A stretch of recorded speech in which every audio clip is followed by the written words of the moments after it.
Kesuksesan di dalam bisnis lebih sering datang kepada orang yang berani bertindak.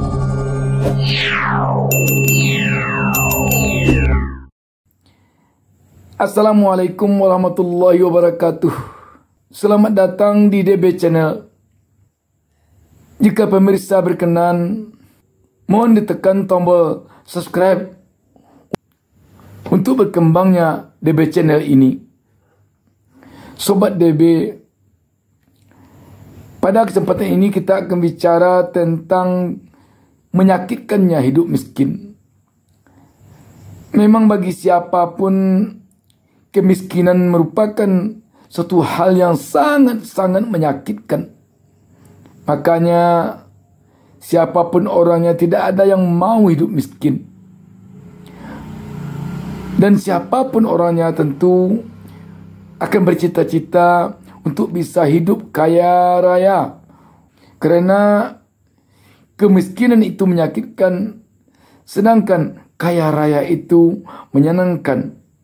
Dan bahkan karena miskin, bisa saja orang susah untuk bersedekah, untuk menyumbang, untuk pergi haji, dan lain sebagainya. Dan dengan kaya raya, orang akan bisa bersedekah banyak, menyumbang banyak, dan bisa tiap sebentar pergi melaksanakan ibadah haji dan umrah ke tanah suci. Sobat DB, sekarang ini kita akui ekonomi kita di negara Indonesia ini berada pada kondisi yang sangat sulit.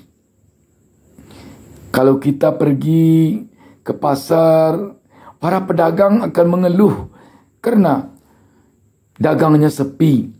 Ada beberapa hal yang menyebabkan orang jadi miskin. Antara lain, orang jadi miskin karena suka berutang. Apalagi utangnya riba. Banyak orang yang bicara setelah dia terperosok kepada kemiskinan, mengatakan untuk berhenti berutang karena utang membuat usahanya tidak berkah, pikiran dan hatinya tidak tenang. Apalagi untuk beribadah, di otak dan hatinya hanya ada utang. Sobat DB, utang memang bisa membuat seseorang menjadi miskin. Di awalnya memang senang berutang, uang kita banyak tiba-tiba, tetapi ketika kita harus membayar, baru terasa sakitnya, baru terasa sulitnya. Apalagi kalau utang itu utang riba, akan membuat seseorang di samping susah membayarnya, kegelisahan pun akan selalu menyelimutinya. Yang kedua, yang membuat orang miskin adalah hidup boros. Hidup boros tanpa perhitungan, yang tidak mempedulikan pertimbangan antara pemasukan dengan pengeluaran, juga bisa membuat orang menjadi miskin. Misalkan pemasukan keuangan hanya 10.000 satu hari, sedangkan pengeluaran mencapai 20.000 atau 30.000 per hari. Ini bisa membuat orang miskin. Orang kaya itu bukanlah berarti orang yang banyak mendapatkan uang, tetapi orang kaya adalah orang yang lebih banyak pemasukan keuangannya dibandingkan pengeluaran keuangannya. Selanjutnya, yang menyebabkan orang miskin, pemimpin yang berkuasa di negaranya tidak mampu meningkatkan ekonomi rakyatnya. Jadi pemimpin yang tidak mampu membangkitkan ekonomi rakyat yang dipimpinnya, maka rakyatnya akan menjadi miskin.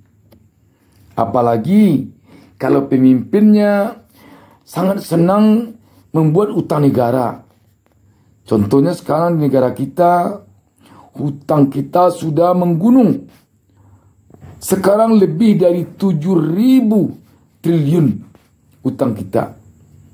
Sobat DB, harus kita sadari bahwa ketika pemimpin tidak mampu membangkitkan ekonomi rakyatnya, maka rakyatnya akan miskin, maka rakyatnya akan sengsara jadinya. Karena itu, di negara manapun, kalau ingin rakyatnya menjadi sejahtera, apalagi untuk menjadi kaya raya, maka pemimpinnya harus bisa membangkitkan ekonomi rakyatnya. Kembali kepada apa yang kita bicarakan di awal tadi, bahwa kemiskinan itu memang menyakitkan sekali.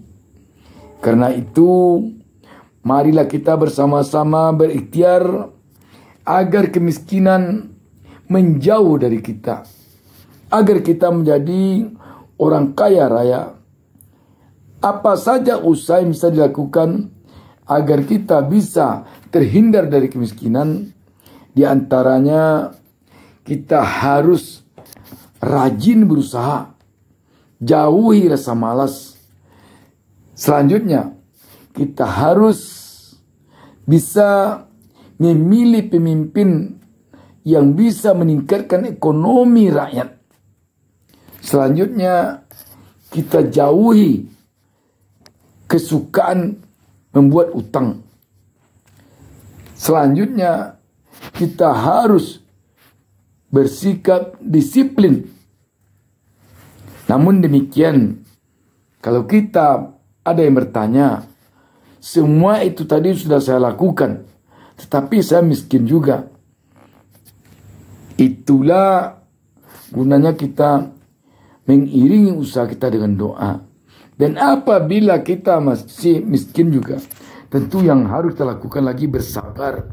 Namun jangan sekali-kali berputus asa, karena putus asa itu adalah dosa. Mari kita bekerja keras, mari kita berusaha keras, mari kita selalu berikhtiar, dan mari kita selalu berdoa, dan mari kita hindari putus asa. Salam sukses dari DB Channel. Wassalamualaikum warahmatullahi wabarakatuh.